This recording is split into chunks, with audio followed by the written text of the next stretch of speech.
Greetings and welcome to Die Drink and Die presents The Titan's Gift, Season 2, Episode 12. I'm your DM and host, Marty, joined by almost the entire Seattle crew. Let's see if we get their faces up there.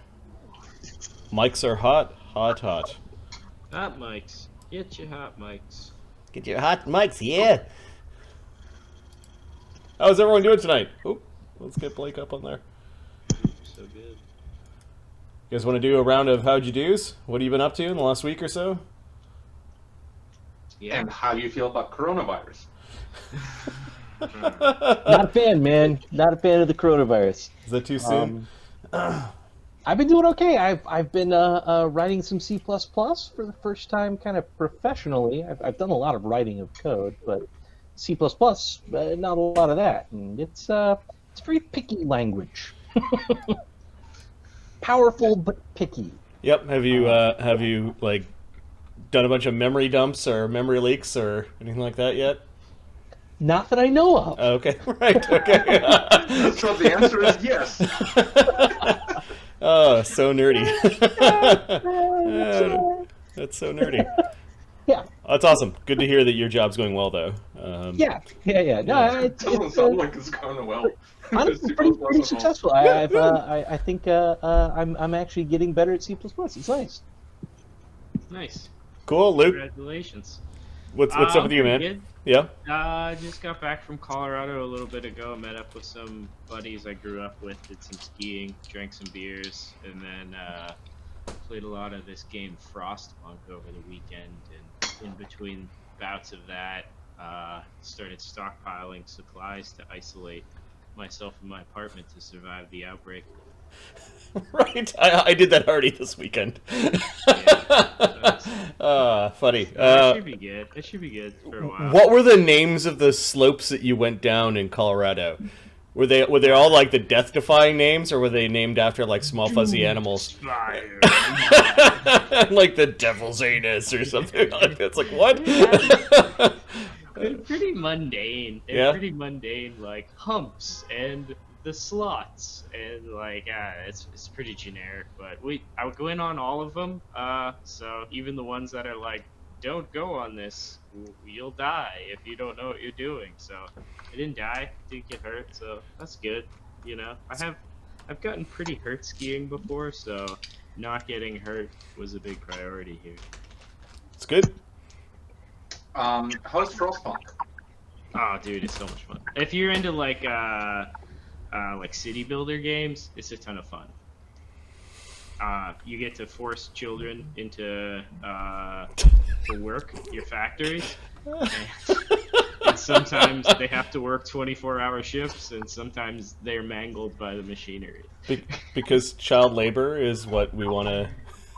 I mean, it's just the end of the world, so the game's all about like sacrifices and hard choices, and child labor is a big resource in the game. And what are the hard choices? I mean, some would say child labor. There's like Whatever you're not. Alright, moving on. Gene, what's up with you, man? Well, I got to write some C++. Although I've been using it for a lot of years at this point. And I linked to Fortran because C++ is too slow. Because that's how my field works. Yeah, baby. woo. Yeah, work. Got to see my parents over the weekend in Bothell. They're alive. I am alive too. So is my wife and my puppy. But, you know, can't wait until more deaths. I'm sure it's going to be great. Yeah, scary times. Yeah. Alright. Blake. Blake has decided to join our group in this campaign. Welcome, Blake. Why don't you tell us a little bit about yourself? Well, hello. Yeah, I'm Blake. Nice to meet everyone. This will be my first time participating in any sort of tabletop game, let alone a stream. So super excited to play through this with you guys and to have you guys answer all of my newbie questions. Much appreciated in advance. Over the last week, been a lot of work and then some home renovation projects for me. So that's been keeping me busy. Have you built your retaining wall yet? Yeah, I had a tree fall a couple weeks back. Haven't done anything with that though. It's been a lot of painting, new baseboards, that sort of stuff. So if a tree falls in Blake's yard, it just stays there? Is that what you're saying? Yeah, I'm sure the HOAs dribble around. Like, was anybody here to hear it? I didn't exist. All right, cool. I heard it when they knocked on my door. We'll do a bit of an intro for Blake's character in a moment. Okay, why don't we do a recap of what happened last week? I am getting a little bit of feedback from one person. You can tell. Yeah, I think we'll have to work on. This may become the new. Can you guys hear me? We can hear you. When Blake was talking, I couldn't hear him for some reason. Yeah, Blake, count to 10, maybe. Do I do test right now? Test 1, 2, 3. I don't hear him at all. I can hear Marty and Gene. I think Matt's muted. Can you see Blake? It says lost video feed. Oh, okay. So you may have to connect to Blake again. We can restart the call if you want. You're back. Okay. I can drop and join. Yeah, I'll restart the call.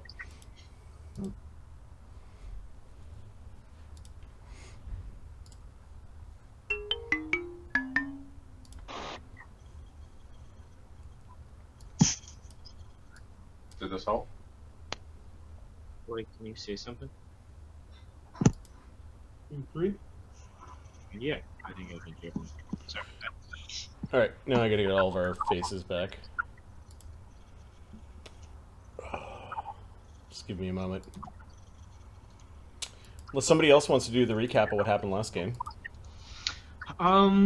So last game, we had stumbled out of the desert trying to make our way to the station, Bostera Station, to try and head back towards the city, the Grand Station. As we approached the city, we ran into a corpse, which turned out to be someone infected with the Blood Veil. We got some minor exposure, but managed to avoid infection, made it to town, and there's a full-on coronavirus panic going on in town. Lots of sick people. Son went down to the medical tents and talked to the chief doctor, offered up some supplies, learned some more about the virus. Pharisee snuck in to the healing pools at the commune of Fant and got a little extra medicine for herself. We hung out there for a while trying to figure out how to get on the train. Come to find out the train is late, and it sort of didn't come to town. It pooled in to the mountainside across from town and just picked up some high-value occupants, some big wigs from I forget, some sort of faction of law within the realm, and they were kind of getting on the train and get out of Dodge before any of the townsfolk realized they were all going to get abandoned to their fate into the Blood Veil, and we managed to sneak on with some fly spells, some invisibility spells, and a dimension hop. Also, we picked up some weird local somehow. Right. Yeah. The fabulous Scarage. Okay, I found my notes. The professor recovers from a spiritual wound as the Jerks Emeritus make their way to Bostera. They found the town gripped by a horrible plague called the Blood Veil. Pharisee takes a dip in a sacred pool. Son speaks with a Fant healer, and the professor sequesters himself inside a magical carriage. Eager to return to the Grand Station, the Jerks attempt to aboard the Cactus Express without anyone noticing, and the Cactus Express did not go all the way into town, as there was a crowd of people expectant to get on the train. bound for Grand Station, probably trying to flee the plague. The train stopped out of town. It looked like some sort of official from the train station had led a small group of probably highly paying customers on horseback and via carriage out into the wilderness just north of town.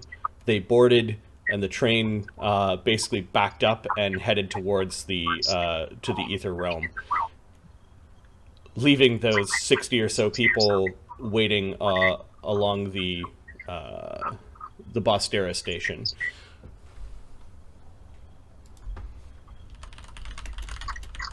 I would just like to point out that Luke recollected that shockingly accurately and without any references. Yeah, I'm very impressive. Yeah, I was pretty impressed as well. Hey guys, thank you. Okay, so I'm gonna switch. I'm getting some really bad feedback, and VC can show me who is. I think it's Just like mute when you're not talking and see if that helps. That's what I do. We'll do some troubleshooting between the week, I guess. Yep. When I hear my own voice when I'm trying to talk, like it stops my brain. Like my brain basically. Yeah, it's really farts. hard to think like that. Yeah, it is. We will adjust as as I'm sure lockdown of Seattle is coming, and this will become the new normal. my wife is a student at UW. Yep. 8,000 students have signed a petition to shut the fucking campus down. Yeah. Because the reality is the thing is it's a cluster. Like, yeah. So I am loosely running this module, this storyline off of modules, and the name of this module is 7 Days to the Grave, and it actually has the blood veil in it, so it's not me just creating a plague story because there's a plague going on. All right. So you guys have snuck aboard a cattle car near the back of the Cactus Express, which is the name of the train that goes through the Ethereal Realm between the two pocket dimensions of Bostera, which is like a desert wasteland where there's some mining that goes on. It's little more than a couple thousand people eking out a living. And the grand metropolis that sits at the center of this great wheel, called Grand Station. Now, Grand Station is where the sovereigns live. It is where the hustle and bustle, where fortunes are made and lost. It is where some people have never simply left because there's no reason to leave. While you guys are settling into the Cactus Express, I'm going to introduce the new character. The new character is Oogway. And let's zoom in onto his token right here. Blake knows something about Oogway, but also I've got a bit of a backstory that we were able to piece together. Oogway is a Simbasta Rakasta. His race is one of the inherited races, which means that they inherited power from the old gods before they departed. Oogway's people, however, once had a wondrous and fabulous kingdom in the name of the golden lion named Halcyon. He is sort of like a new god. He is a lawful good god of nobility, rulership, and prowess in battle. But that was a millennia ago. And since then, that kingdom has kind of been swept away, and his people have clung to the fringes of civilization, perhaps eking out a living in the old ruins of their previous civilization. And their homeland is called the Cinderlands, which has been mentioned before as kind of an extreme area of the Bostera Badlands, and might even be a different Pearl altogether. His clan is the clan of the Sun Lion, which is the largest and proudest of the remaining clans. His clan is ruled by the Sun Shaman, but that is something that only Oogway would likely know. Oogway was a member of this largest remaining Rakasta clans, called the Clan of the Sun Lion. He grew up on stories of the kingdom, the pride of Halcyon, the honor-bound magi who served the first kings. After consulting with oracles of his clan, it was determined, this is, his parents trying to figure out what Oogway was going to do with his life. It was determined that Oogway should learn the ways of the Magi, but only if Cebu, his father, would sponsor his own son. Tutelage in the arcane magic was expensive, and Oogway's father, Cebu, took to mining and prospecting in Bostera in order to pay for Oogway's education. Now, one of the things that you do as a Rakasta who serves his clan is you earn your name. Some are given their name upon birth, but there is a chance that you can earn a new name. Cebu's name, when he decided to basically leave his people to try to help out to pay for his son's expensive education, got the name called Earth Scratcher, as mining wasn't necessarily the most honorable of professions. There may have been some politics or strangeness around Cebu's choice, but he moved away from the traditional lands of the Rakastan people, and you grew up for quite some time in Bostera town, and that's it. It is a train station, an inn, probably a brothel in here somewhere. Some open field smelting areas for the copper and iron that is mined here, as well as salt. And it is a rough and tumble place. Oogway studied with masters here and there, as the boom and bust nature of mining did not afford.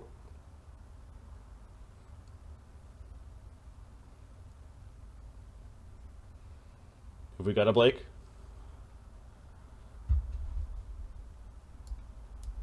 Blake's having audio issues, yeah? You good? Like, Computer was trying to die. Okay. What was the last thing you heard?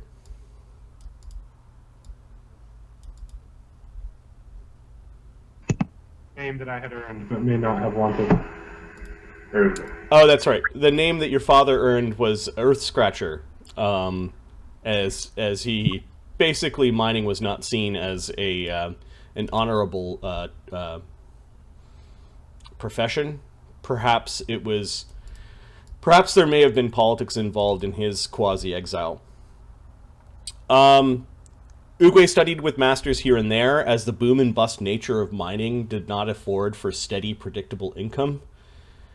Upon his father's death at the hands of greedy bandits, Oogway learned of another way in which he could receive coin, by the bloody trade of a bounty hunter. His thirst for vengeance was tempered by a venerable sword saint, Verleshamau, who for a time took Oogway under his wing during this troubled times. Timing, however, did not bode well, for the venerable Verleshamau died before he could teach Oogway the secrets of the Sword Saint. Oogway was told to seek out the help of the sword masters at the Orazini Academy in Grand Station, and after many bounties, Oogway believes he finally has enough coin to pay for his final training, or at least he'll have that coin after his current bounty.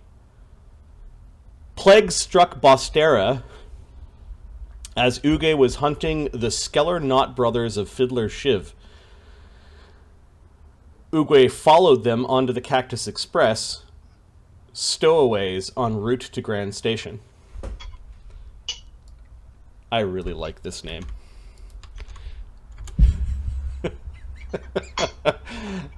You're pretty sure that these three brothers, who are these Bosteran desert-dwelling fae called Korid, that their bounty, and I put under current bounties in Grand Station your character sheet, and I'll just copy pasta that into the chat.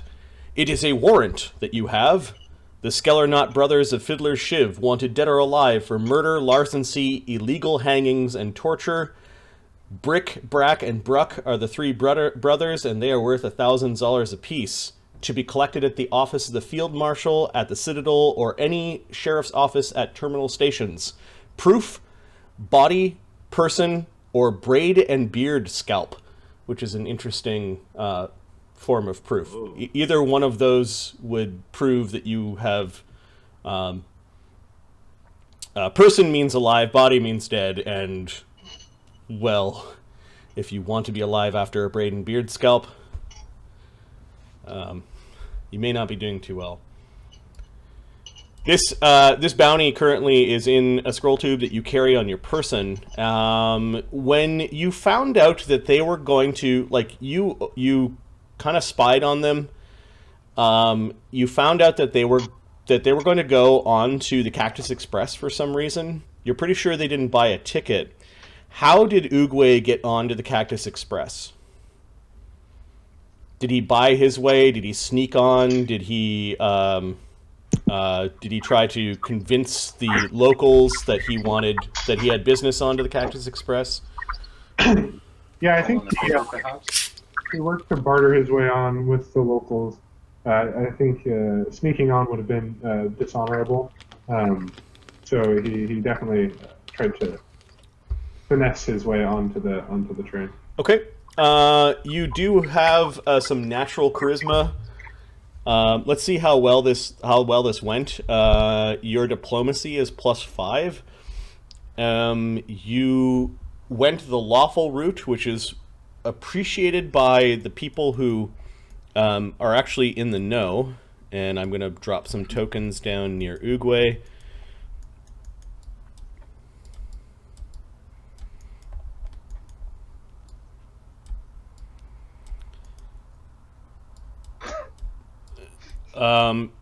Deputy Marshal Dirk Glanley is... Right. Dirk Glanley. All right. He is from Grand Station. He's the type that you would deal with when you would cash in your bounties. For some reason, he is leaving Bostera. Apparently, he's got business in Grand Station. You're pretty sure it has to do something with the plague, which you have begun to wonder how far the plague has spread. You know from in town that the plague has been called the Blood Veil, as it causes you to grow bloody welts along your neck, as well as bleed tears. And it's caused death of dozens so far in Bostera, and probably 5 times as many are sick. You approach Deputy Marshal Glanley and tried to buy your way onto the Cactus Express. Let's do a diplomacy roll, a d20 +5. Unless there's any particular reason why you think that he would want...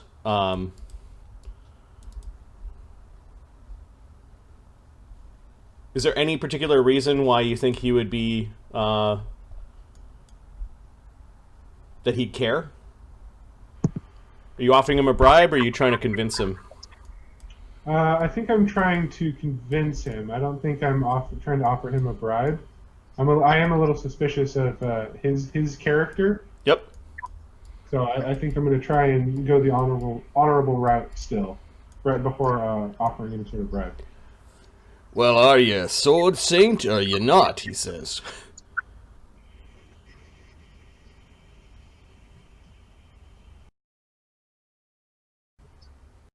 Absolutely.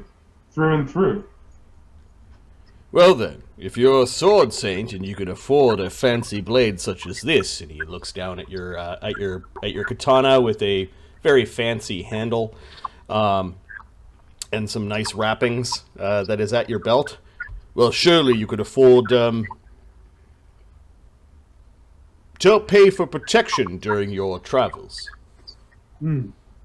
I'd say to Deputy Marshal Dirk Glanley, I myself am not a wealthy man. Everything that I have is for my people. This sword was actually gifted to me after I, ruthlessly took care of insurgents in a town years back. This was a token of appreciation from that town, earned through blood and sweat, rather than coin. He looks you over. He seems to be, well, of course, we'd be helping you get safely to Grand Station, and you wouldn't have to be dealing with all these ne'er-do-wells and sick folk that you see behind you. Otherwise, you could get in the line and see if you get a ticket.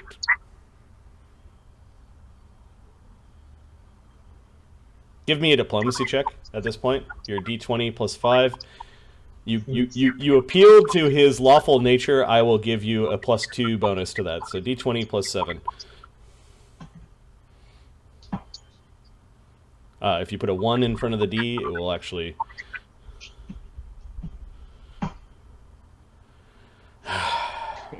Nice VC username, by the way. Thank Or, sorry, Twitch username. you. All right. Just go and spend some time with the others. Get ready to leave. We might have to leave at before the crack of dawn. He looks at you. You owe me one.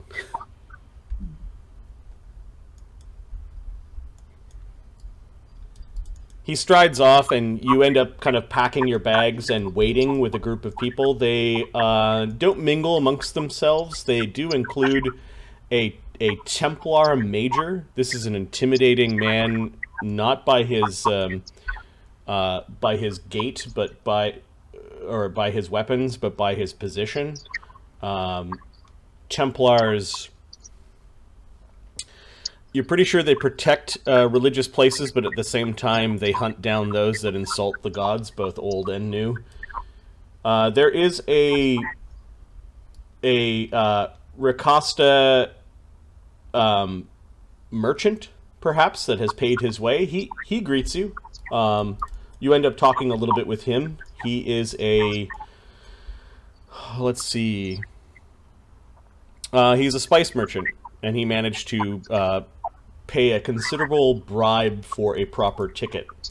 He sees that you are a sword saint, or at least dressed like one, and does not question why you were brought aboard. There is a halfling who is not interested in you. His bodyguard is a half-giant and kind of stares at you and tries to intimidate you a little bit, but he seems to be well-to-do. And then there's this creepy guy. He's small, and he's wearing some sort of at first you thought he was an Aka, which is a bird man. But actually it's a mask that he's wearing, and he has a little doctor's pouch and some other bags that rattle with implements and bottles. He keeps to himself, and everyone seems to be afraid of going anywhere near this little critter. At the crack of dawn, you're awakened by the deputy marshal, and there's a wagon waiting outside.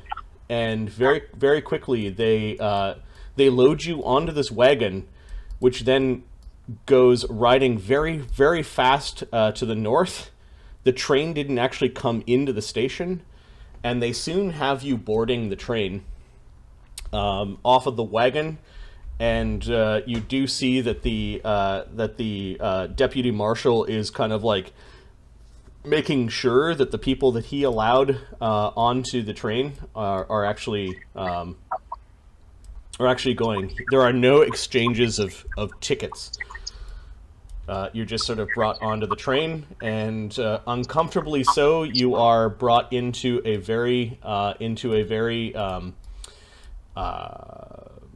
should we say, a very expensive-looking train car. Luxurious? Yeah, it looks like they're in first class. Is that actually a thing on trains? It is on this. Fair enough. So I'm going to reveal the first class train car where the passengers that paid quite well are being ferried. Let's go to the Cactus Express. And if we zoom out,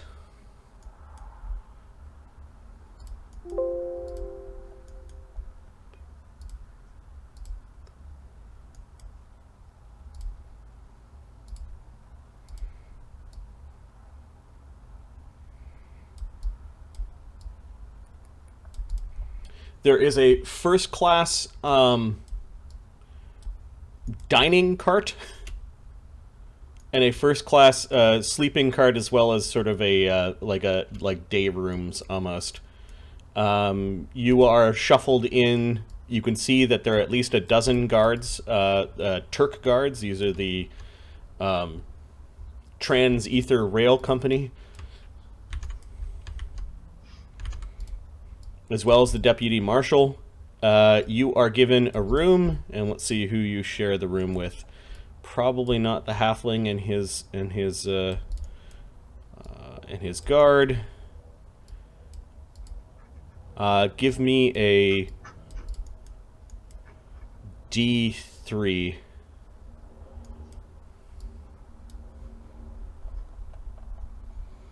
One, it will be the Templar Major. 2 will be the friendly spice merchant, and 3 will be the weird little plague doctor.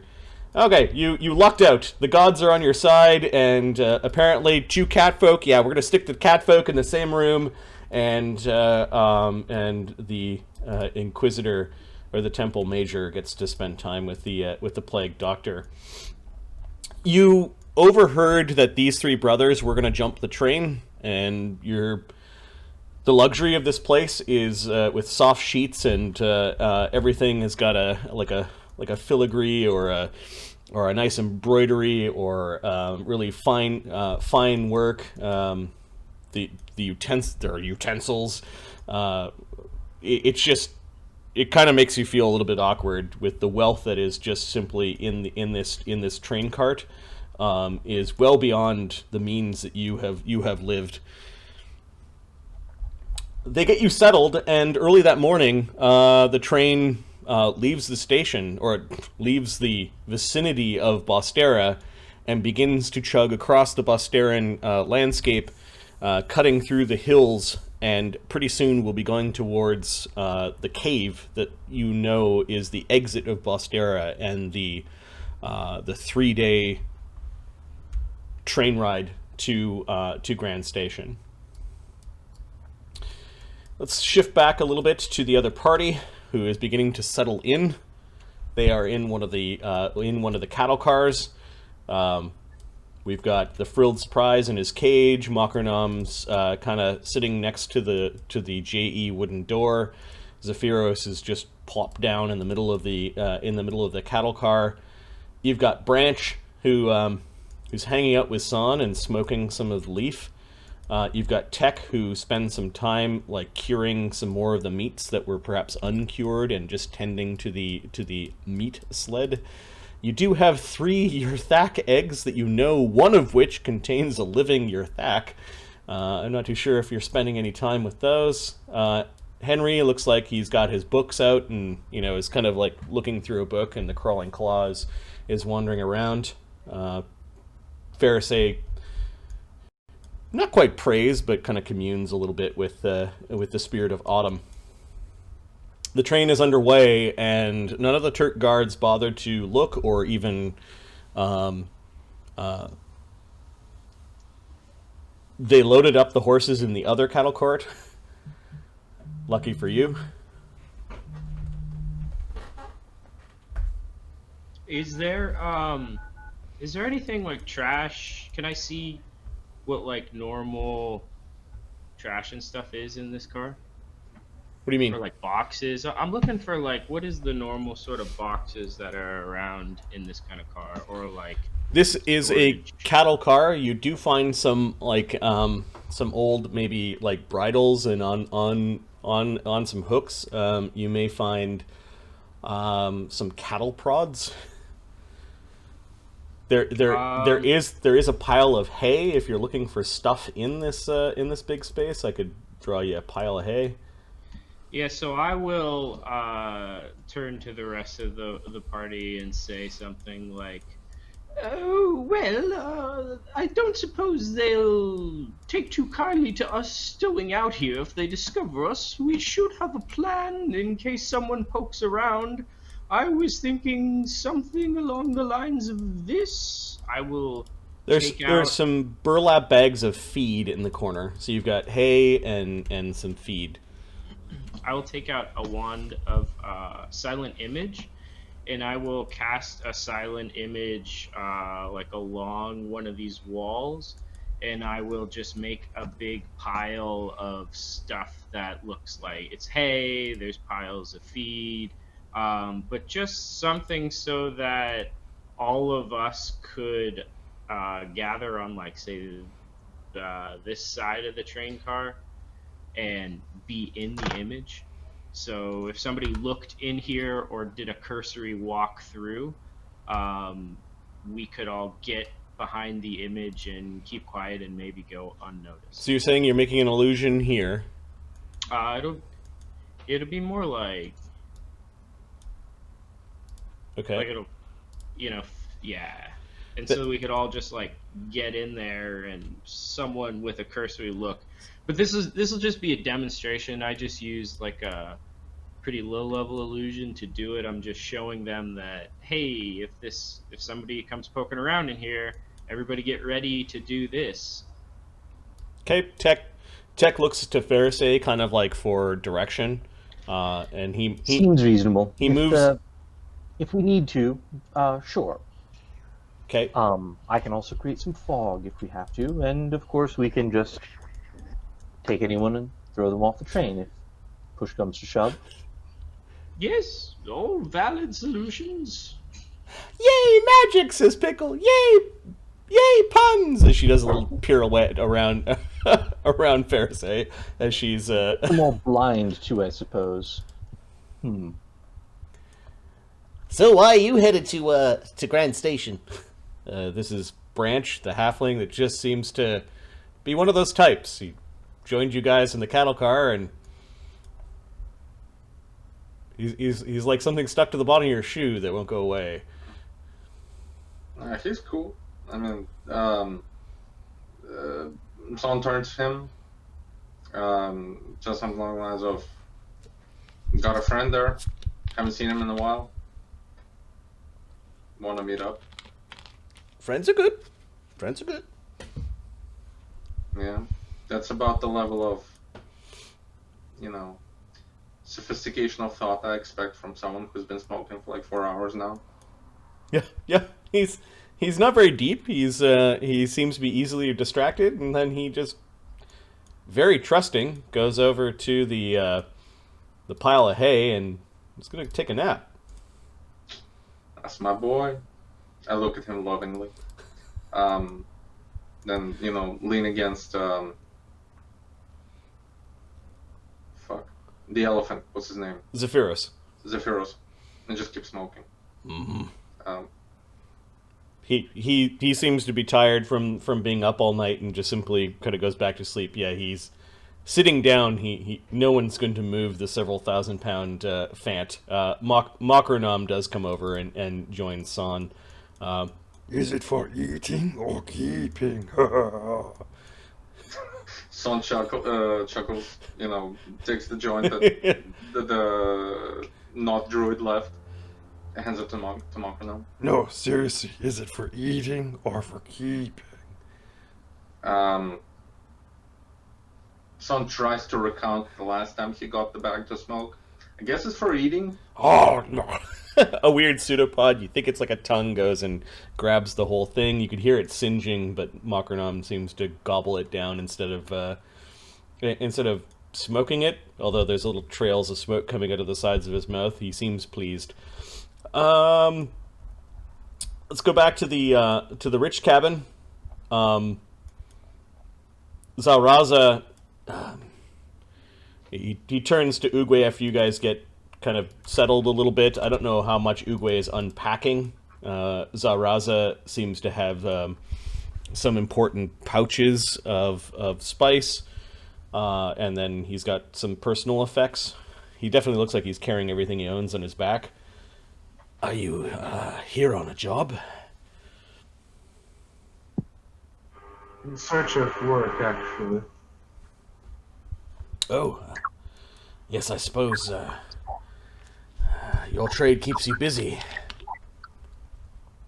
Some years more than others, but yes. He looks a little nervous as he's obviously not a warrior. He doesn't even carry a weapon. Of course, in the ancient times, it was Rakastas like you that protected the innocent and the weak, I guess. He can sense. Is anyone really innocent though? He can sense that you're sort of thinking or deep in thought, and just simply, I will go and see if there's something for us to eat. And he gives you some privacy, and he goes and wanders around in the rich cart. Of course, this moment of privacy.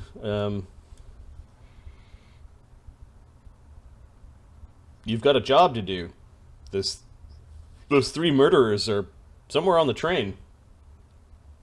If the intel served you correct, you paid those halflings very well to find out where those 3 Korrid were.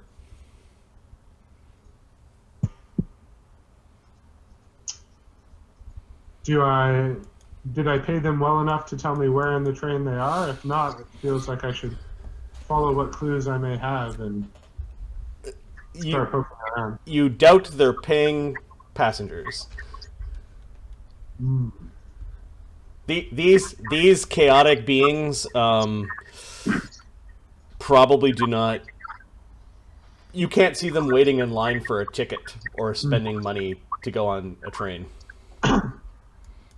Well, I think I will go and investigate portions of the train where non-paying passengers may have snuck on, like horse carts or horse carriages. Okay. Left is the front of the train where the engine is. Right is the screen. Right is going to the rest of the cars in the train. You basically got into like the second train in the car. The second car in the train. I think I'll start making my way toward the back of the train then. Okay, you pass by a room where you can see that there are guards that are just settling in. You do see that there is a man that is talking to Deputy Marshal. Mm-hmm. He's in a Turk uniform. The fact that there are there are 4 guards in this room, yeah. I don't think I'm interested in interrupting that conversation alone. Okay. We'll keep walking. All right, going to a different cart, and we are getting strange feedback and echo. I don't know if it's. Oh, it's probably me. Yeah. There is a dinner cart. There are 4 guards in the dinner cart. Some of the passengers have already positioned themselves at some of the tables. There are guards that are settling in.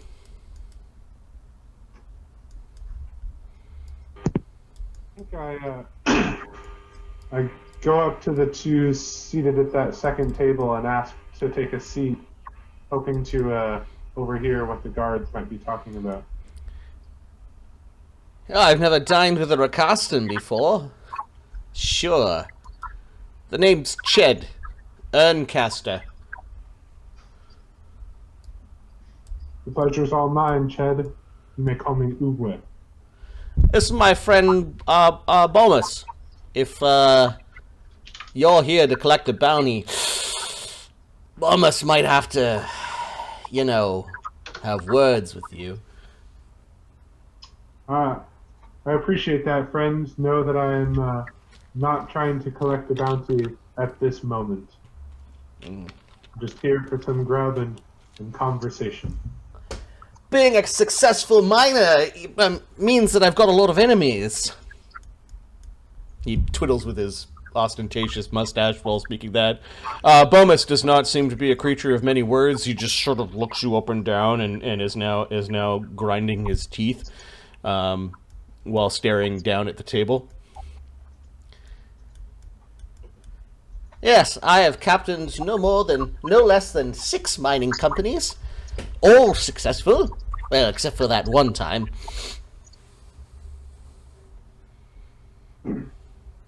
Well, if I may be so brash, what happened that one time? Oh. You know, Bostera is a mean place, and the worms grow rather big, deep within. Yes, I too have seen my fair share. I'm sure it was no fault of yours, the situation you are in. Of course not. Just because I'm a Yondan does not mean that I am, well, if more Yondans were more enterprising, perhaps they would have a better name. Still, it is not my concern. Besides, a sword saint sitting at my table makes me feel a lot less guilty about trying to escape the plague in Bostera, knowing that high and mighty such as you are also doing the same. Not that high.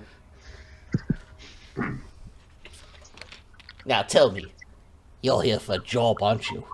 Which one of these assholes is going to be torn asunder? No, no, friend. Surely as much as you. I'm just here trying to leave Bostera and the plague behind me. Like I said, I'm just here to eat. Excited to meet new friends like you and understand where your travels might take you. You glance over the shoulder of Bomus, and you can see the four guards seem to be much more interested in passing around a bottle that looks like they're trying to hide underneath the table. So I look to my table mates and conspiratorially say, you wouldn't happen to know what's in that bottle, would you? Spirits, perhaps? They're probably on duty. It's a 3-day journey, and, you know, not much ever happens on trains. Do you know where one might acquire one of these bottles? It appears they're short on staff. You might want to go back there. Bring back a couple.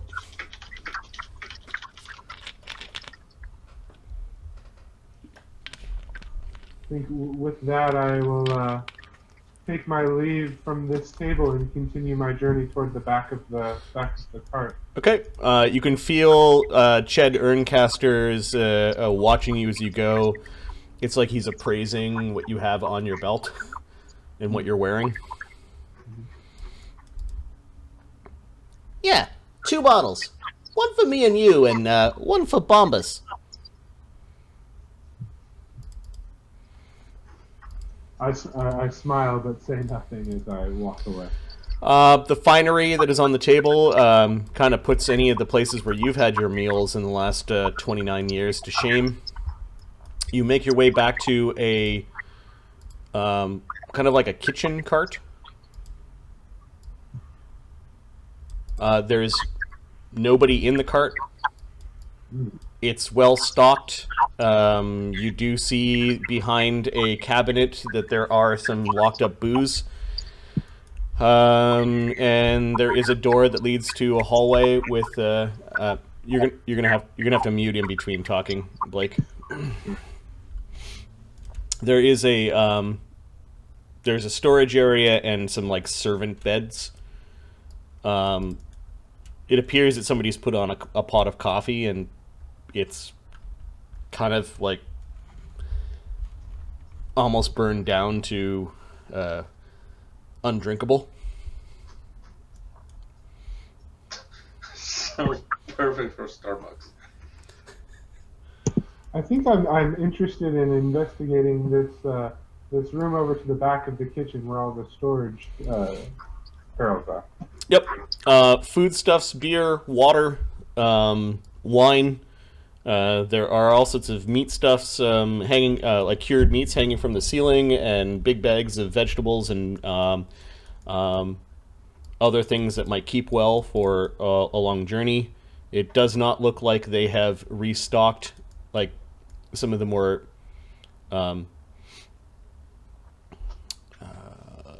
shorter shelf life vegetables. Like you could see some rotting baskets of like tomatoes and lettuce and things that go bad probably pretty quickly. The perishables. The perishables, yep.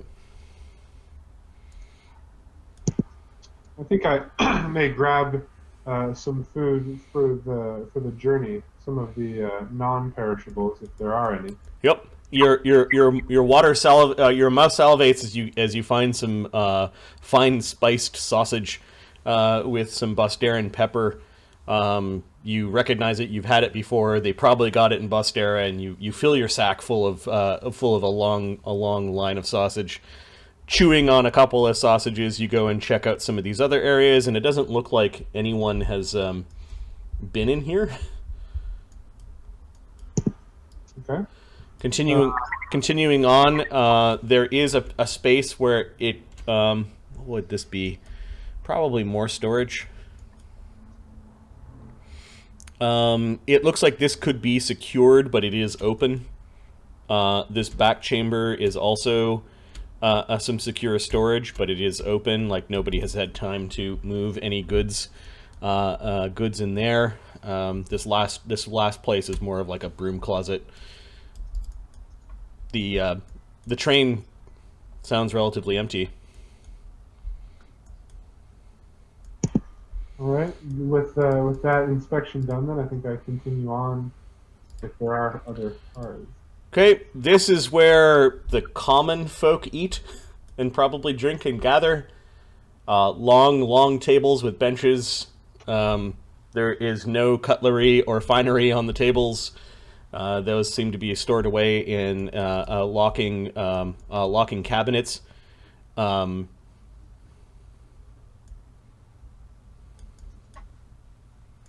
Is there anyone in this cart, or is the cart empty? And you feel bad now. If there were 100 people, 200 people, maybe. If 500 people wanted to leave Bostera, you could have fit them in here. It's making me a little bit more curious about the conversation that was going on in the cart earlier between Mr. Deputy Marshal Yep. and his friend. Okay, you thought you saw in the next car, kind of like through the windows. What? There's no door here? That doesn't make any sense. We have the technology. There's a door. All right. Magic door. You do see like a shadow in the next cart, like somebody was moving between this cart and the next. I think I'm super keen to investigate the magic door that just appeared. Okay. You move towards the door that was always there. It just you noticed it only when you approached. And you go towards the cart, and you can see a single guy standing in this really pathetic-looking square bar. There are all sorts of seats, and it just looks like he's preparing for the day. I think it would be rude not to see what he's about. Hey, the young catfolk male kind of looks up and almost like gives you an eep, like he was surprised, maybe at the sight of a Simbasto Ricasta, whereas catfolk are kind of like house cats or temple cats raised to sentience. You're like a lion, Simbasto Ricasta, raised to sentience. So there is like a somewhat of a hierarchy amongst the cat people. He immediately is like staring at you and stops what he's doing. You could To be fair, a house cat would definitely consider itself to be way higher on the hierarchy than the fucking this young catfolk male is very young, like he's young adult kind of thing. He looks kind of around and realizes that he's alone with you. He's like, can I help you? Maybe would you like a drink? I think I'll say yes to the drink so long as he has one himself. Okay, you notice that there's quite a mess. There are some there's a big bag of like peanuts that has been slashed open. You can see that there are some broken bottles and some broken glassware that he has begun to sweep up. It looks like something happened to the bar area. What happened here, friend? It seems like there's been quite a mess. Yes, I was sleeping when we arrived in Bostera. We didn't actually get to Bostera. I was really hoping to stock up on olives again, but I came back and somebody had... I don't mind them taking a drink or two. That's why they're here, for the passengers, makes them a little less nervous. But they did all this?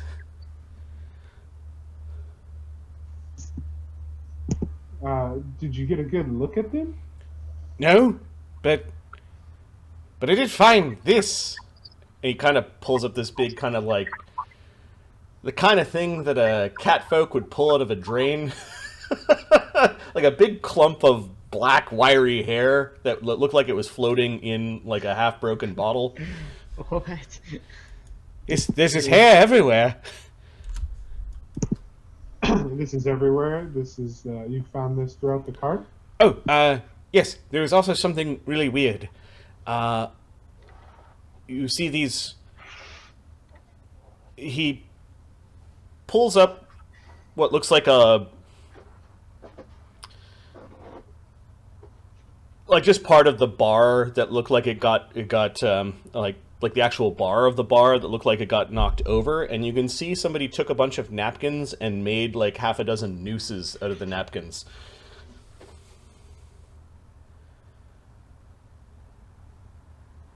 If that's not creepy, I don't know what is.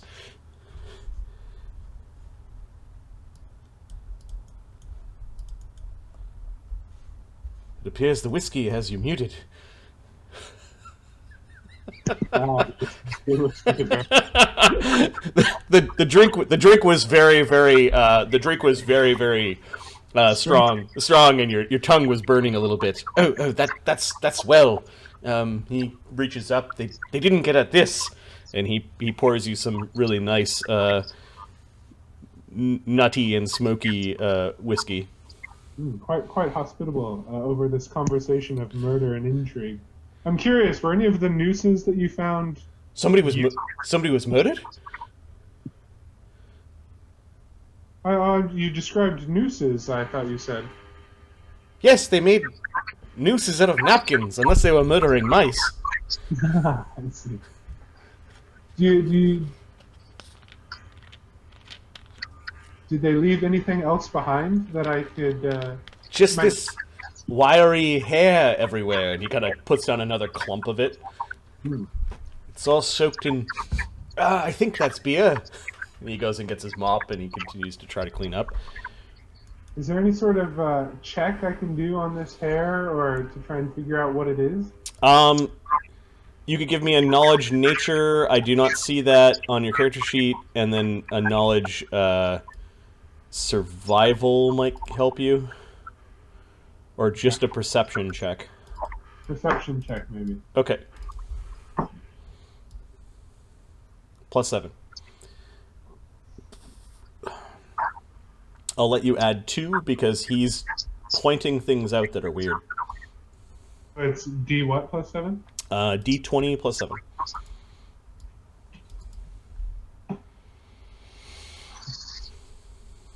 +7. $10? Aside from the things that he pointed out, you don't see anything remarkable.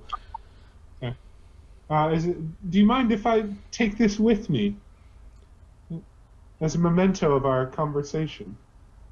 You want napkins made into nooses? The hair as well, if I could. Yeah, he slops some more on top of it, and you've got some wiry hair and 6 napkins that have been tied into nooses.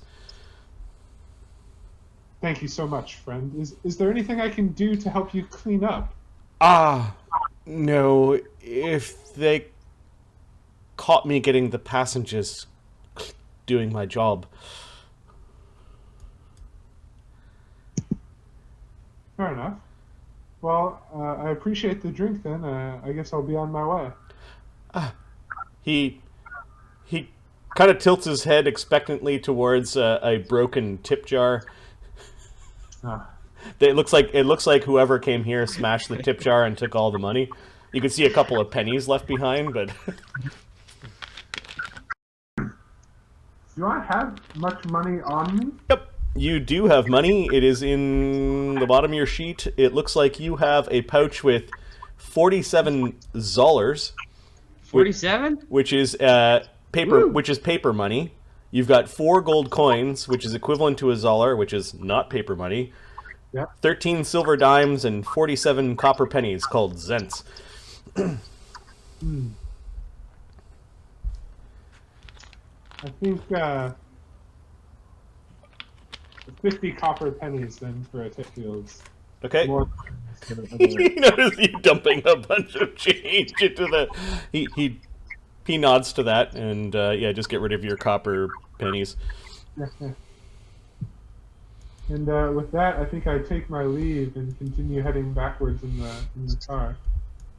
Okay.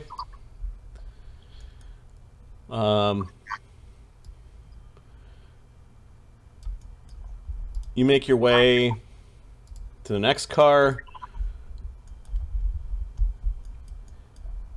which is a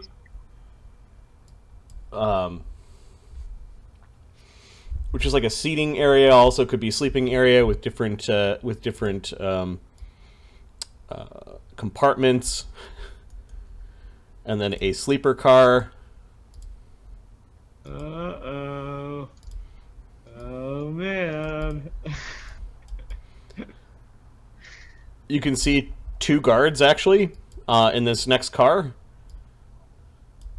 They were just chatting outside of the sleeping area. They see you approach. I think I'd like to go just have a completely friendly conversation with these 2 guards. What do you want? Oh, hi friends. I seem to have lost my way. I'm looking for a group of 3 friends of mine. I don't know if you've happened to seen them in this car, or maybe further back in the train. There shouldn't be anybody back here. Just the soldiers bunk in here. They got all you paying customers, and he sticks his finger into your chest when he says that. You got all your paying customers up in the fancy fancy britches. No, I absolutely understand. Apologies, this is my first time on a train of this type. You'll have to excuse my ignorance. Go back the other way. Do you mind if I just continue to go forward a little bit? I'm happy to make it worth your while. There's nothing back there. There's just... Hey, he said make it worth a while. The more uppity guard is looking at you like he'll believe it when he sees it. The other one looks like he doesn't want any trouble with a Rakasta. I'd say I was a fighter just like you are years ago, and I know the rations they give you aren't always the best. I happen to have come across some delicious peppered sausage in my travels previously. I wondered if I might offer some of it to you two gentlemen. You want to give us sausage? Previous travels in the other car. Alright, so you're trying to bribe them with sausage that you just picked up. That's pretty funny. Give me a diplomacy check. You can add 1 for the sausage. One guard doesn't seem to be too impressed at your offer of sausage. The other one's like, hey, a Catman's offer you free food, take free food. Oh, no. We just stole this guy's sausage. I'll go have a sausage later. He actually snaps off one of them and starts eating it. What else you got? What else do I have?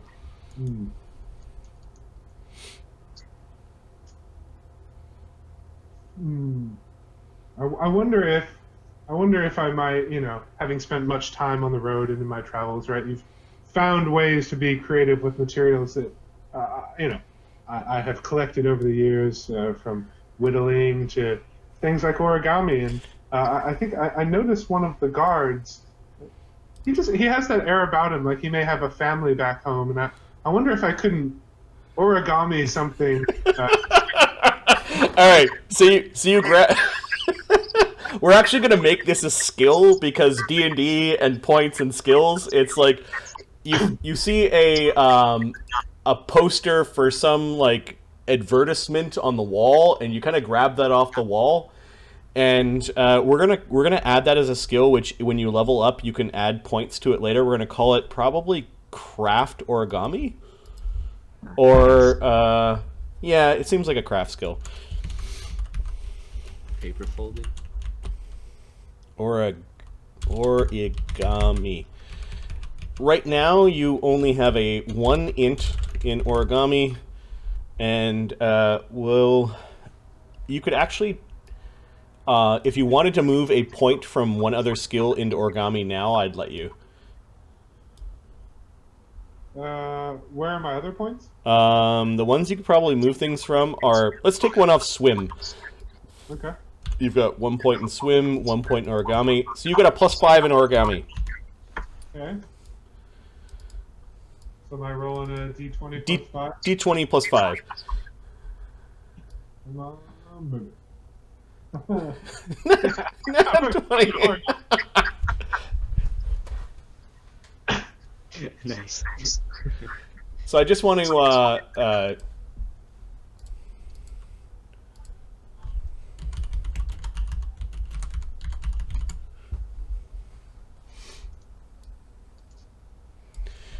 I want to let you know, like, if that was a performance, like if you broke out like a musical instrument and got a 25, a 25 would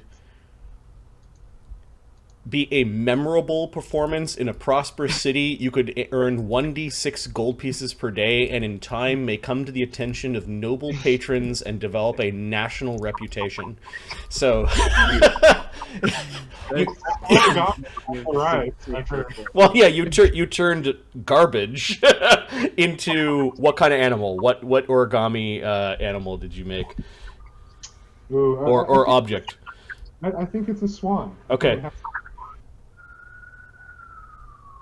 What the fuck? The guy who's eating the sausage is not impressed. But the other guy, you seem to guess right. He's like, I'll take that, and he kind of holds on to the origami like it's a bird. So what? No.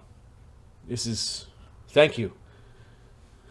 And he immediately goes and is like stooshing this away into his cabin. The other guy's just sort of smacking loudly and looking at you. If I catch you in any of our bunks, Ooh.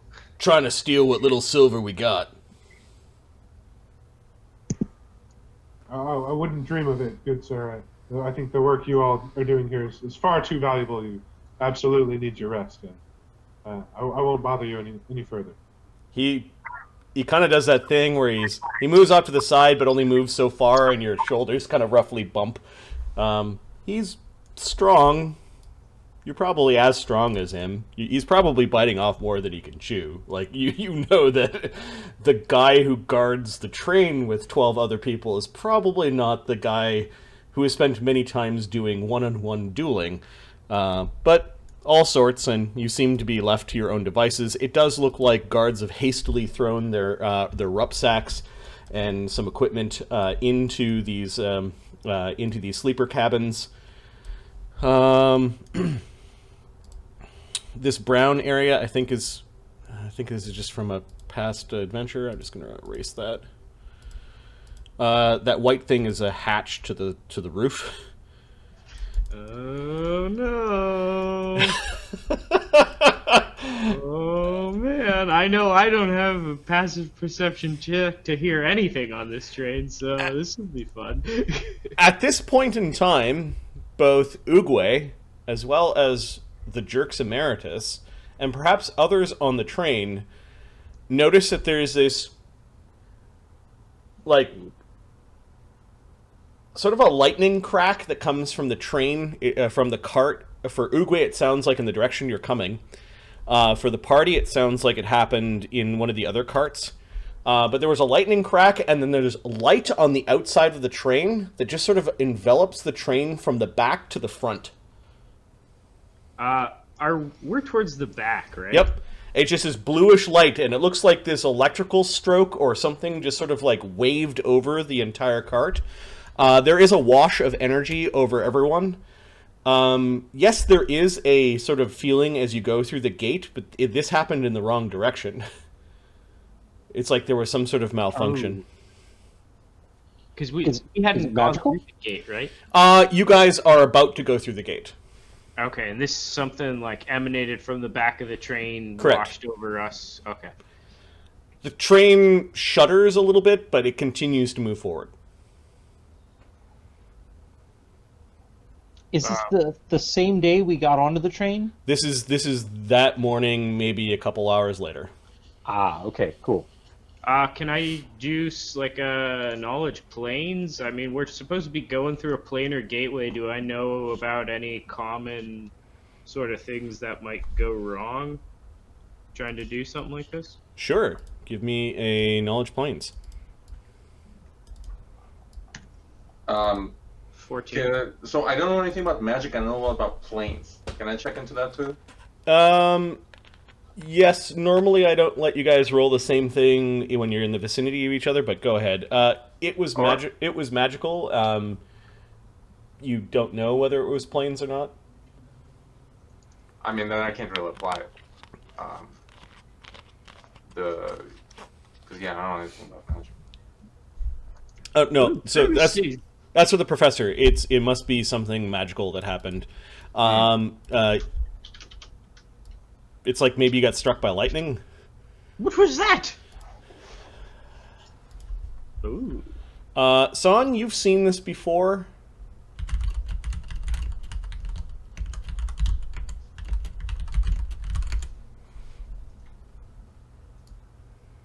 I just typed to you in VC what you think happened, and you not yelling it out right away might be that you're trying to shrug away the effects of the leaf that you've been smoking. Yeah. I don't think this causes Son to actually say anything. He's way too relaxed. Ooh. Okay. What was that? Zafiro snaps awake and goes and collects his things. What was that? He was obviously napping when that happened. He didn't see what happened. Oh, big magical light! It like went all over. I'll detect magic and see if there's a lingering orb.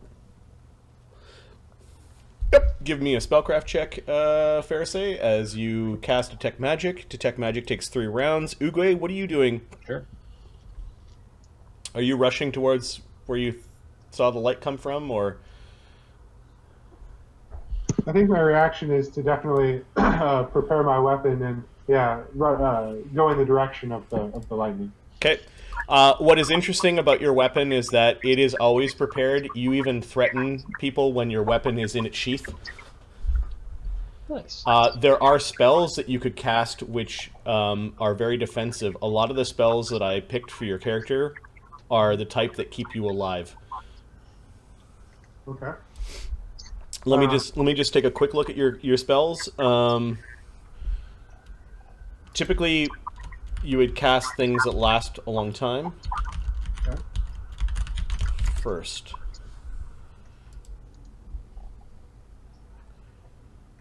There is a creepy spell called Defending Bone, where you take a femur bone or a skull, throw it up beside you, and it floats around you for 1 hour per level and absorbs some of the damage that you take, up to 5 hit points per hit to a maximum of 5 points of damage per caster level. So I think your caster level 7th, so 35 damage, and then the bone gets destroyed. It's a really creepy spell, but it's a good defensive spell. Beautiful. It's a cool spell. Do you need an actual skull or a femur bone to cast it? Yep, he has listed on his character sheet a finite number of skulls and femur bones. You've got 5 castings. Yeah. I would love to take cast. I would love As nothing. one does. Yes. Yeah. Okay, so are you going to use a skull or a femur bone? Where do I see my count of skulls and femurs on my character sheet? I put these under consumables. There should be a thing there.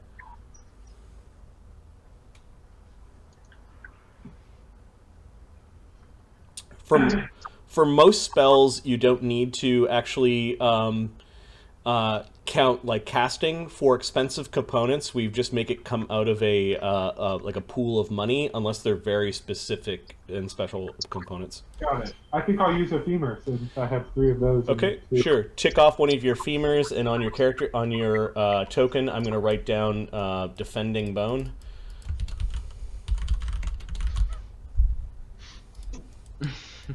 Okay, and then we'll say that you begin to move forward into the cart. What is everyone else doing? So Farisay's trying to detect magic. That takes 3 rounds. Yep. Zephyros basically picks up his stuff and moves into the area like a good teammate, as per the illusionist's instructions. Branch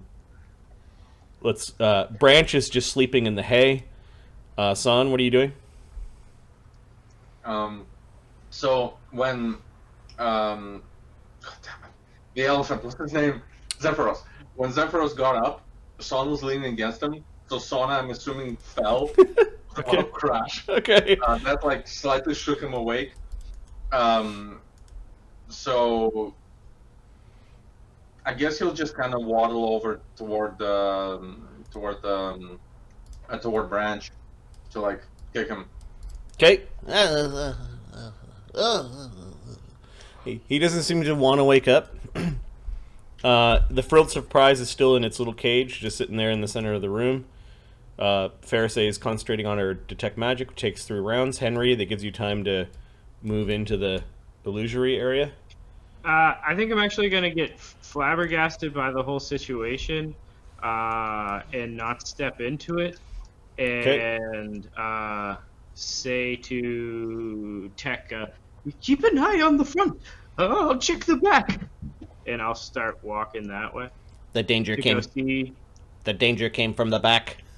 Oh, but the guards are up front, Mr. Gaget. I'll go take a peek back here. Okay, so Tech is just moving to take orders from Farisay. By the way, you're saying the back, but the train's going backwards, right? No, they found a switch, like a switchback, and they're going forward now. Let's move carefully into the illusion. I'll stay at the edge so I can still see the Sora. And I continue concentrating while moving, say, to here.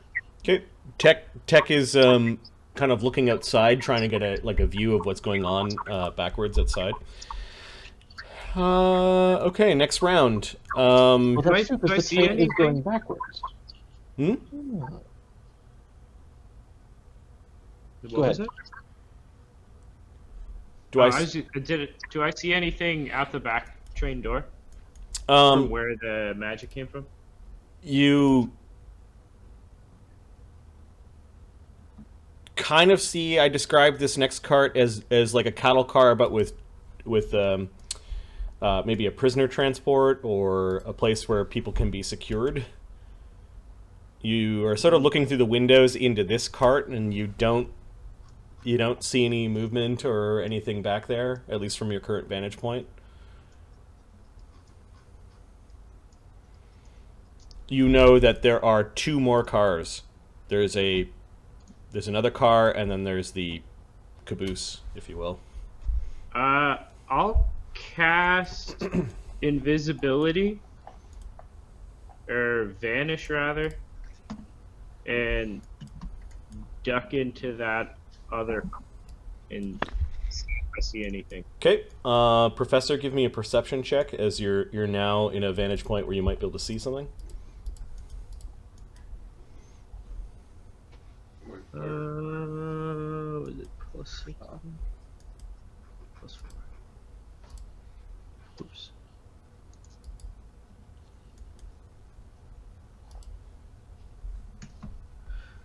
Six. Just foggy window, and you're trying to not fall in between the cracks of the two train cars. Old and oblivious. Right. No, you don't see anything. It's just there's nothing evident in the immediate area that that you're concerned about. Yeah, there could be a fucking lion in this next cage. You wouldn't have seen it. I think to myself, the coast is clear. Oh, that's funny. All right, next round. Oogway, are you making your way? Yes.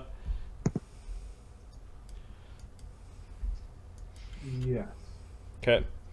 As I continue to move toward the sound. Yeah, you go through a door, and then you move to the next door, and you can see into the next car. There is a window there, but it looks like they've put like a burlap sack in front of the window to the door. From the smell, like they kind of draped a burlap sack around like the top of the door, so it goes down above the window, and it's like blocking the view. From the smell of things, though, it smells like you've entered into a livestock car, or you could see some feed off to the side in these side chambers, and it's kind of spilled off to the other. You could see shovels for feed, shovels for shit, and it just smells. It smells not like first class. Is there anything I can do to prepare myself for what I'm stepping into? Like, I guess cats. I don't know what cats grades. So your battle spells are as follows. Typical things that last a minute per round, a minute per level. So 7 minutes would be a shield spell that gives you a floating shield of force that will guard you. It'll increase your AC by 4. Your Cat's Grace is something that affects your attack roll and your AC, so it would increase your attack roll by 2 and your AC by 2. It also lasts for, I believe, 1 minute per level. Those would be 2 common spells that you cast. Now, because you've cast Defending Bone, I'm going to put a star beside your 4 per day. The type of magus that you are is akin to a sorcerer, as opposed to somebody who prepares their spells. So you could repeatedly cast spells of those levels or lower with your 5, 4, and 2 slots, respectively. So which spell do you want to put up? There are also defensive spells. Mirror Image creates duplicates of yourself, and it's hard for enemies to figure out which one they should attack.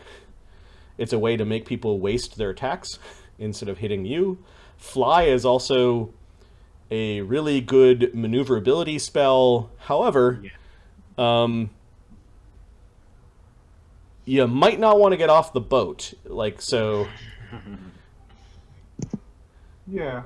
I think maybe I cast... I don't know if I can both cast Cat's Grace and move into the... Nope. You can cast Cat's Grace and open the door. You can cast Cat's Grace and try to yank down the bag.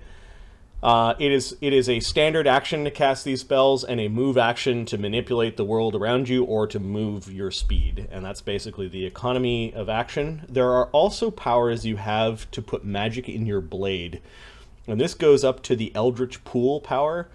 You've got these points, and these are things that you're going to be managing for probably the rest of your character's build. You get 8 per day. By spending one of them, you can jack magic into your sword. You could make your sword fiery, or make it super sharp so it criticals more, or make it shocking or frosty, or just add magical bonuses which are +1 to hit and damage into your sword, or a combination of those. You can jack your power by 2. Flaming costs 1, keen costs 1, shock costs 1. You also enter a state if you spend a Mystic Focus for 1 point, where for the next 2 rounds you can gain insight bonuses to attack, you gain a luck bonus to AC and saving throws, and at higher levels you get to do other things. It's called a Mystic Focus. This is not a bad thing to do, but these are both swift actions. You get 1 swift action per round no matter what you do. So you could do this in addition to casting one of your spells and moving or manipulating. The other powers I will bring up when they're relevant, which is you can spend these points to block attacks that have just hit you.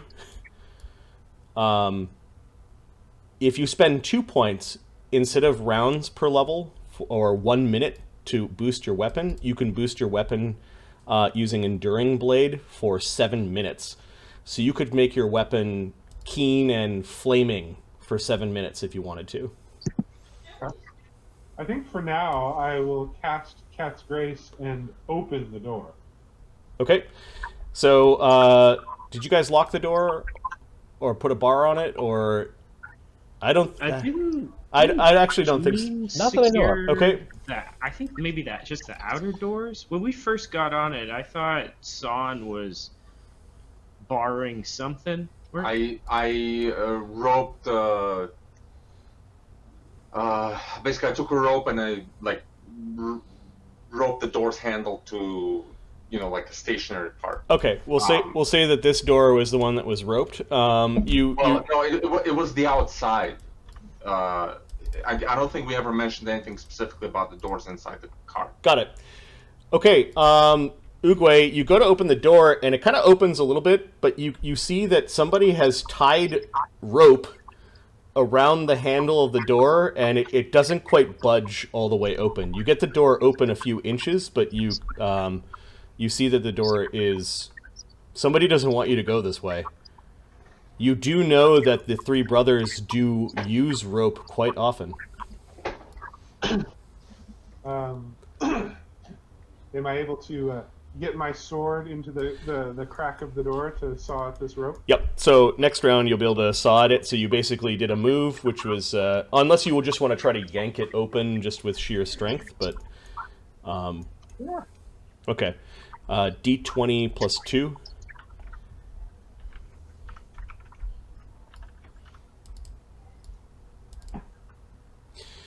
$19 is high, but is not enough to break the bound door. You do kind of get it open, and Pharisee, you do notice that somebody's trying to get in, because you can see the door kind of going like bouncing around, and Son's rope is holding it in. You don't hear it because the other door is there, and we'll say the burlap sack was on this particular door. Okay, everyone else is round. So you cast some spells and try to get through a door. Pharisee, what are you doing this round? Is that the third round of focus? Sure. I think it might be. I'm gonna go ahead and finish focusing then. I rolled a spellcraft when you said earlier. Yep. Should I use that or should I roll again? No, just use the result that you got. Yeah, I rolled a nat 20. Oh. So it was a 35.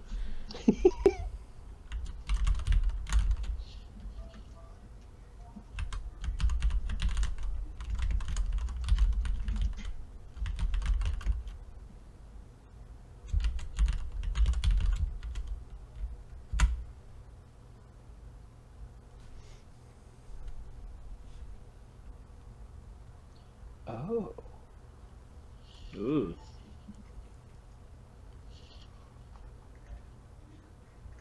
Ah. With your Someone broke a ward to let things in. So Things may be coming in. that door that just got budged open, some kind of ways toward the door. Perhaps. From the outside? Perhaps. Shh. I'll step into the... Yeah. into the area that the guys to go into. Okay. Yep. Zephyrus casts, I don't know, mage armor on himself, or does something like that. That sounds rational. Yeah, it sounds like Zephyrus to do. The Frilled Surprise is just sitting there in his cage. He shocks a couple of times and doesn't do anything. Son, what are you doing? Do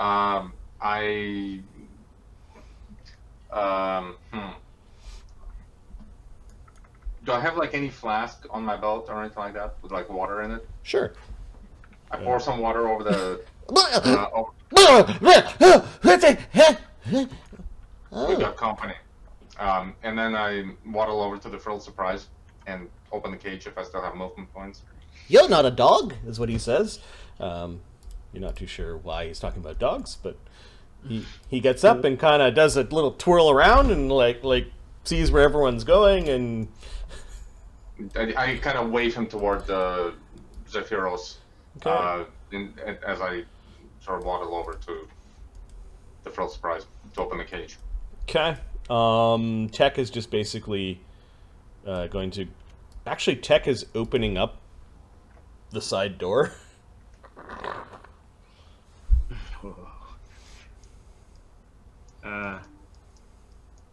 Shall I go? Yeah, Professor, you are in the next cart with your familiar, and... The Yeah, side door. Oh, interesting. Yeah, he's opening up the cattle door. Yeah. So I don't see anything. The coast is clear. I don't see anything that could have emanated the magic or seems like particularly interesting. So I will go back because I may be foolish, but the professor is very conscious of that he's a frail old man and isn't gonna wander away from everybody. So I'll go back into the cart. Okay, with your companions. Okay, the professor makes his way. You guys see a door open and close, but nobody there. Do I have any moves or actions left? No, you kind of moved and opened the door. You're actually on this side of the door still. So the door opens. You notice everyone looking at you, but Tech pointing weapons towards you. Well, he's got 4 arms, so he's got 2 arms that are like moving this big lever to open up like the side cattle door because he wants to have a look, and then his one of his other 2 of his other arms are pointing a blade towards the professor, which makes you nervous because he's a weird bug. Yeah, but I know him, so I don't get too nervous. I'm probably too dumb to realize that. Okay. Facing the wrong way as you're heading back towards inn, you notice another flash. This time it doesn't envelop the entire train. It's just like you saw like a flash through the windows. Like another electrical kind of like light flash. Everyone in this cattle car saw it because of the bag over the door. You may have saw a little bit of light. You get a sense, Oogway, that there might be people in there, but it's hard to tell at this point. Next round, Oogway, sword out of its sheath, and you're cutting rope. All right, Oogway, as a free action, can draw his sword. This is called quick draw. So his sword comes flashing out of his sheath, and then he attacks the rope. You don't need to roll to attack an object. I think you just do damage, and your damage total would be, with Piranha Strike, two-handed would be D8 plus 11. Piranha Strike. Which is the Dex version of Power Attack. Is it? Piranha Strike? 18 damage. Rope has a hardness of like 2 and 5 hit points. So with a single stroke, you get through not one part of the rope, but it was doubled up, and you cut the rope off the door with a single swipe.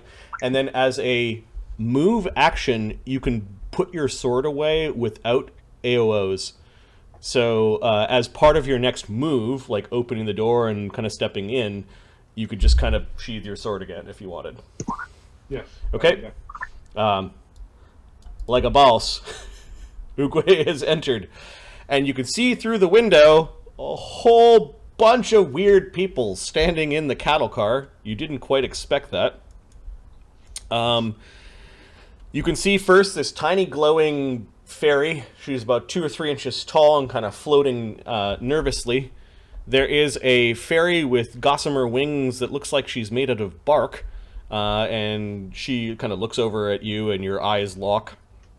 There is a 4-armed bug man that is trying to open what it looks like the big side door to the cattle cart. There is a Fant who is standing there and might be casting magic. He's got something moving on his back you can't quite discern. There's a very confused looking Hin or Yondon, dressed in simple robes, so he's kind of stumbling, or simple garb. He's stumbling around. It looks like he's drunk or something. You see a very large man bending over to pick up an electrical looking lizard with wings that is inside of a bronze cage, like a big bird cage, and the door to the next car is open. You were not expecting a motley crew like this. They must be up to something. They are not the... What did we call them? They do not look like the Skellar-Knot brothers of Fiddler Shiv. So I think with terrific timing, as the room is frozen, after I just mercilessly cut through the rope and walk in, I ask if I could lend a hand to the gentleman who's trying to pry open the window. All right, a Rakostan, like a lion. It looks like he's known some fighting. He's got a katana at his belt. He's wearing some black armor. Does not look official in any way. Many braids in his mane and hair. Some visible scars on his face. He does have a femur bone that is just sort of orbiting beside him, and his hand is on his sword, on the hilt of his sword. Tech does not respond very well to the newcomer. He stops trying to fiddle with the barn doors and approaches. Tech is a they're called thrycreen or creen. You know that these creatures in large numbers will butcher anything living and eat everything in sight. Good thing about 30 years ago, the civilized races went on a great extermination of the thrycreen, and they are very rare. This one has 2 double blades, and is now armed himself and is stepping in a curious manner, in front of the fey creature defensively, and gives sort of an angry chirp. Pixel basically orbits around Pharisee excitedly. Zephyros, whom... Give me an int check, Oogway. You could also turn that into a knowledge arcana if you want. Your knowledge arcana is +9. I'll do that.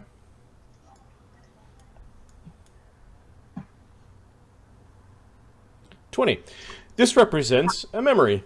One of the many masters that you hired a long time was Master Telamon. Master Telamon was a Fant that for some time taught out of the Fant commune in Bostera, and you're pretty sure that this guy you've met before, Zephyros, is like Telamon's apprentice. You've actually met Zephyros before. Zephyros, old pal! I didn't recognize you. What are you doing in this cart? Come in quickly and close the door behind you. Of course. All right, we'll snap out of initiative for a moment, as you guys probably want to talk and do things. We'll say like 5 rounds go by if you're just going to stand around and chat. Zephyros bounds forward. He actually puts down a weird door and a backpack and a bunch of things and goes wandering up to Oogway. Oogway. He points his big fat fingers, which are kind of like, remember Teenage Mutant Ninja Turtle hands with like a thumb and 3 fingers, like really fat and kind of Oogway. Song glances at that action suspiciously. What are you doing here?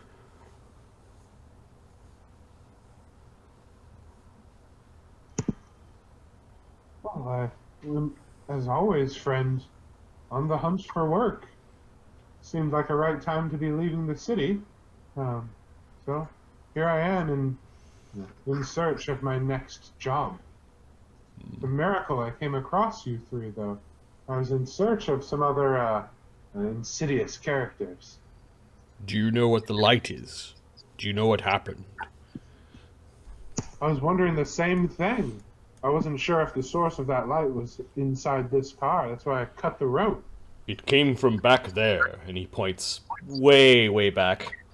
Some broken ward against outsiders. I think maybe something's coming in. Tech turns to Pharisee in an angry kind of chirp. Do we trust this walking carpet? Zephyros, do we trust this furry, gentle creature? There's like a little click from Tech, and you may realize that the Kreen have no love for Ricastans. Let's see if there's anything coming in from outside, Tech. The Kreen gives you sort of an angry click, and then goes about closing the door and looking back like the way you came. He actually closes the door behind him and goes out into this other chamber. He doesn't seem to like you. To be fair, he doesn't really like anybody. You will not. We seem to have arrived in Bostera with haste. We are trying to get back to Grand Station. You won't mind not telling the Turk guard that we're back here? No, of course not. I actually promised not to bother them. It only seems right to hold true on that promise. He's carrying a staff with his trunk, but he also has on his back this really, really ooky looking like war scythe that is dripping with necromantic energy. He kind of like baps your floating orbiting femur with his staff. Like, he doesn't attack it, but he definitely sends it into a different orbit around you. I see you're practicing your magic still.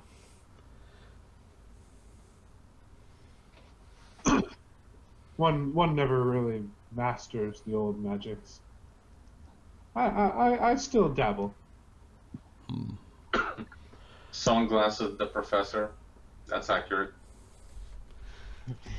Oh, so is he a friend? Holy shit, the backpack talks. There's a backpack that rolls over itself, 2 eye stalks come out of it, and the mouth of the backpack is now talking to you. Yes, he spent some time under the tutelage of my master. Oh, are you gonna tell him the sad news, or should I? Not now, Mokronom. There's time for that. And Zephyros is casting a defensive spell as he wanders forward. He seems to be interested more in now what the flash of the magic's going to be. Tech is like closing doors and disappearing. I'll walk back into the cart and say, I didn't see anything back there. A disembodied voice is speaking to all of you. This does not seem to panic anyone in this group. Although Branch is now burrowing into the bags of feed and is making himself a nice little hidey hole in the feed. Who is this gentleman? It's Branch. You kidding me? We're hanging out with him for like a day now. This is not the short fellow. This Look who's talking. Furry gentleman. The bag crawls onto Zephyros' back, and Zephyros turns to Oogway and sort of glances him up and down. This is Oogway. He is a sword saint. The pleasure to meet you, Oogway. Shall we look to see what happened back there? I suppose guards will be coming shortly enough to investigate. What did you find? It looked clear, but...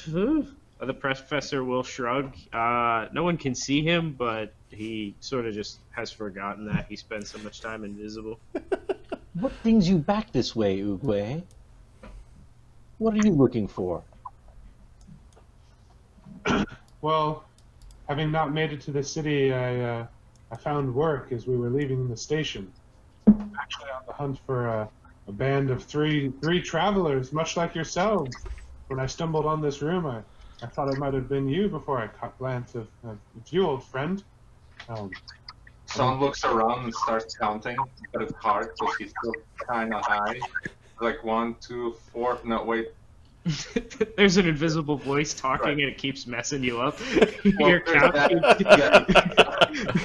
But so at some point, Son arrives at the conclusion there's more than 3 of us. So he turns to the kitty He's like, yo, we're nothing like them. There's more of us.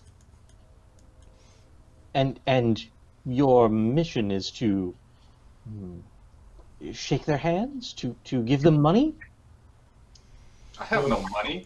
More of a catch and release, old friend. I actually need to see what they're about, and they've stolen some goods that a potential client of mine would very much like returned. Interesting. A mystery afoot, it sounded like. Quite the interesting train journey. I'll say, looking back over my shoulder, back out the window to see if anything's happening. Okay, you could see another flash of light. This is not like enveloping the train. It seems to be deep within the train car that you looked at, or perhaps even the train car beyond that. But it's the same. It's the same color. Like something's happening back there. I think at this point, Son, like, despite having no dexterity, manages to finally open the cage with the frilled surprise, and the frilled surprise can leave the cage. Okay, so this tiny electric lizard with wings goes hopping into the cage and climbs up the side of the wall and bristles with electricity and chirps happily as it's outside the cage. I think I'll cast Mage Armor on myself if I haven't done that yet today. Okay, you can hear spellcasting from the disembodied voice. Our shorthand for invisible is a blue outline, just as an FYI. So, Zephyros has moved all the way up to here as he saw the blue, and he's kind of like looking around while at the same time being cautious. Can Zephyros fit in that door? He has to squeeze through it, which is twice the movement penalty.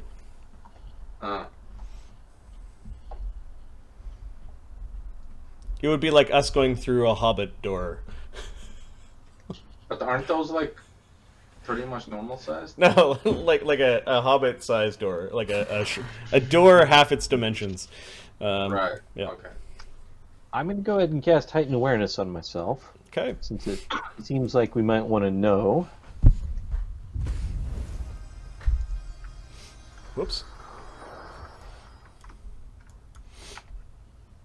I think at this point, Son notices that Tech is not there. Turns to Pharisee. Is like, "Where's Tech?" Sealing the doors. Yes? But the doors are right here, and there's no Tech. Yeah, you can glance. You can only see into this next area because there's a burlap sack over the window to that door. He was trying to open this door a little while back to see what was going on outside. Perhaps we should go outside.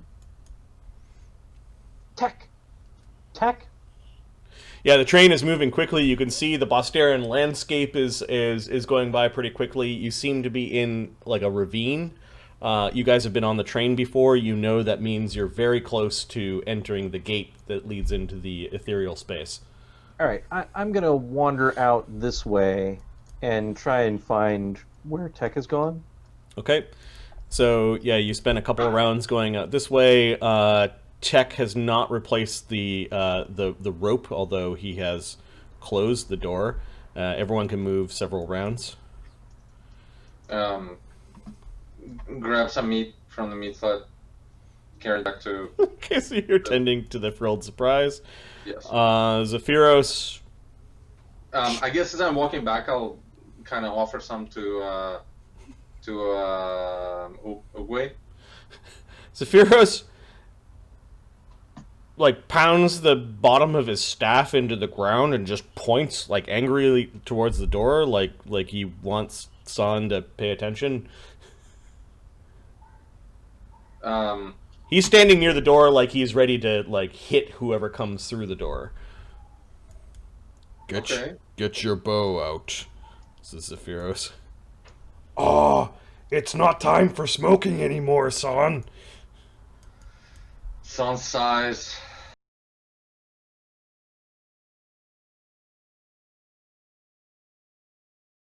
San's bow, a normal man could not pull it back. It is so big and looks like it's got such a pull on it. you doubt you'd even be able to string it Oogway, let alone fire it properly. What are you doing while you've got 2 or 3 rounds of moving around and casting, if you wanted to? I'll spell recall invisibility and cast invisibility, and I will wander over into one of these cattle stalls. I will cast reduce person on myself. Oh, there are no stalls in this one. It's just a big open space. That's fine. I will walk over here and I will cast, I think I'm going to do major illusion or major image, and I'll look up a token, but I think I'm going to just put like a happy little cow lay in here. Nothing too suspicious. This is a cattle car after all. And I will just stand in it as the tiny professor, invisible, looking out. Trying to be inconspicuous here. Don't mind this cow. Okay, you get the sense that many of the people in this cart Oogway are spellcasters, as they just summoned a cow out of nowhere.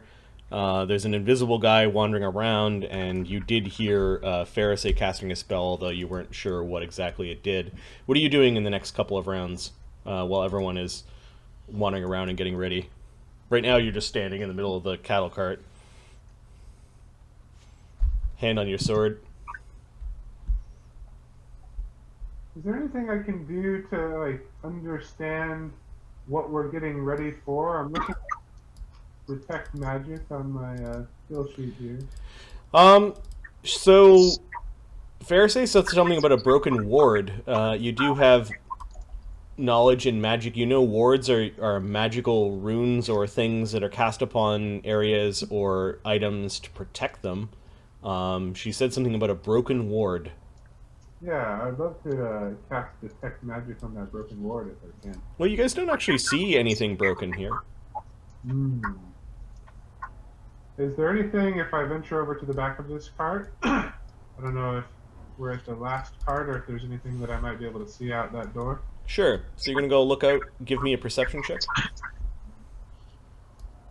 You're at +7.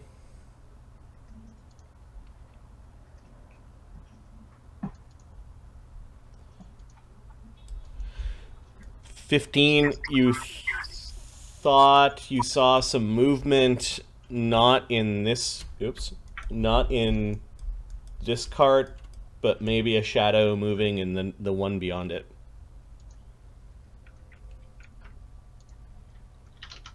Like somebody opened a door, maybe?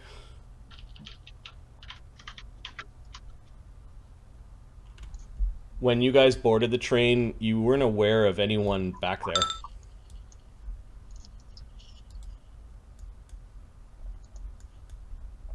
Yes.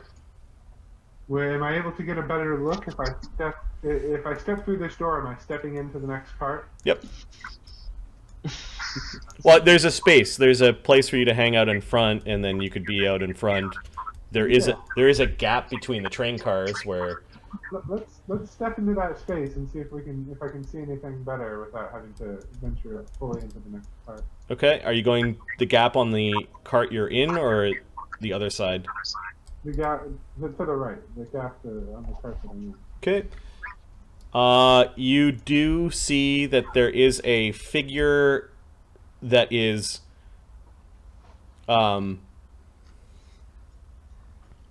looking out this door.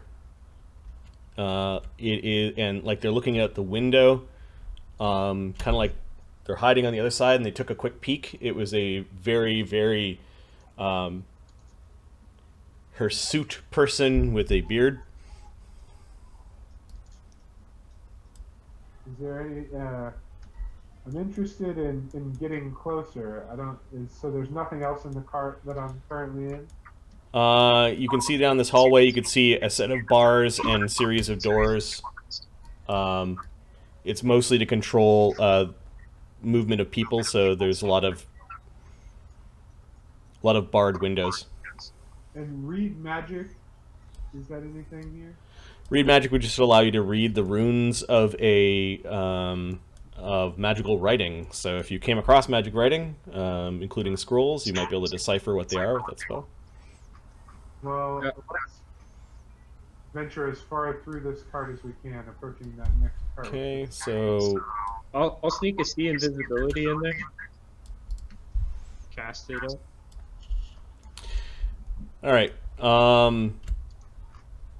Oogway makes his way about a third of the way through the cart. Kind of as a move action, you open a door and then you move, and you open a door and you move. So you're moving your way through the cart.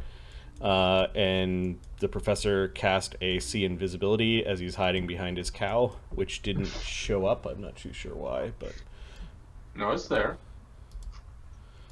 I do not see the cow. So I'm going to delete that and Oh, yeah, I can What put was it back there? in.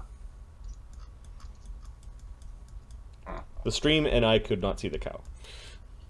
I'll put him back. Let me try it again.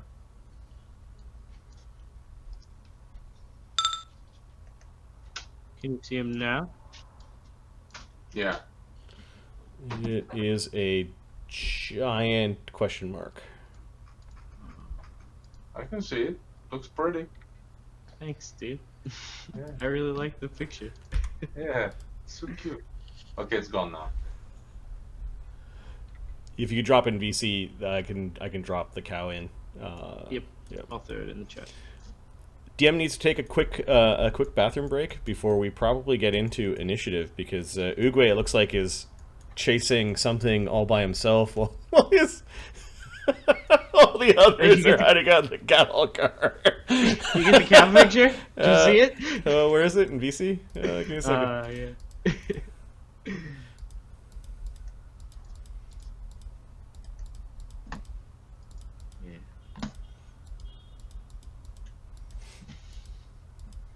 You send it? Yeah. Where? Yeah, it's In the beautiful. VC chat. In the main one. Oh.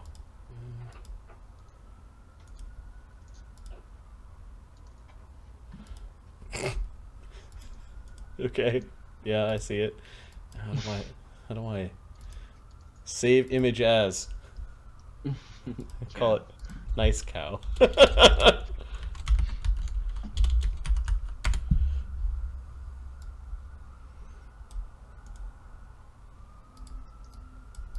Perfect. Absolutely Alright. perfect. All right. If you guys want to roll initiative while I'm just running to the washroom for a second, that would be good too. Yeah. I'll be right back. It's been a while, boys. Wait, don't we just do random initiatives? Isn't there some new scam?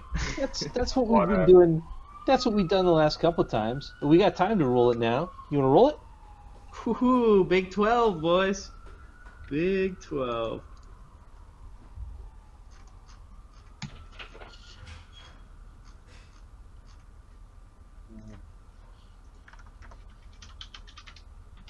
What kind of terrain is this technically for you, son? Is this urban? Does the train car count as urban? For your favorite Well, terrains? I don't think I'm urban is because my terrain is forest. I think. Okay. I mean, there's a cow in here, but I don't think Marty will let us count us as forest just because of that. Throw some hay in the floor. Listen, fuck. Hey, dude, it's a forest. Nah, and I also don't think it would be urban. I think inside buildings is like its own special thing. Okay. I'm gonna run to the restroom. Yeah, same.